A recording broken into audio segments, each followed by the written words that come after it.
നമ്മളിന്നിവിടെ ഒരു മീനെ പിടിക്കാൻ പോവുകയാണ്. ഇവിടെ നമ്മളിന്ന് പിടിക്കാൻ പോകുന്നതിന് വെച്ചാൽ ആ മീനെ നമ്മൾ മാനസികമായിട്ട് തളർത്തി ഹിപ്നോട്ടിസം ചെയ്ത് വളരെ വളരെ ഇൻട്രസ്റ്റിംഗ് ആയിട്ടുള്ളൊരു വീഡിയോ ആണ് നിങ്ങൾക്ക് ഞാൻ കാണിക്കാൻ പോകുന്നത്. നമുക്ക് വീഡിയോയിലേക്ക് കിടക്കാം. നമ്മൾ അതിനായിട്ട് 2 സാധനങ്ങൾ കൊടുക്കുന്നുണ്ട് കേട്ടോ.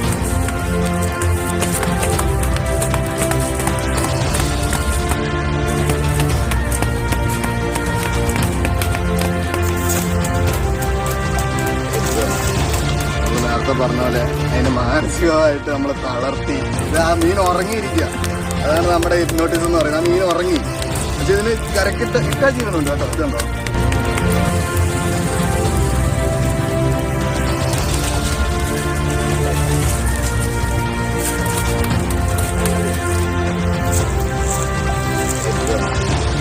നേരത്തെ പറഞ്ഞ പോലെ അതിന് മാനസികമായിട്ട് നമ്മൾ തളർത്തി ഇത് ആ മീൻ ഉറങ്ങിയിരിക്കുക. അതാണ് നമ്മുടെ ഹിപ്നോട്ടിസം എന്ന് പറയുന്നത്. ആ മീൻ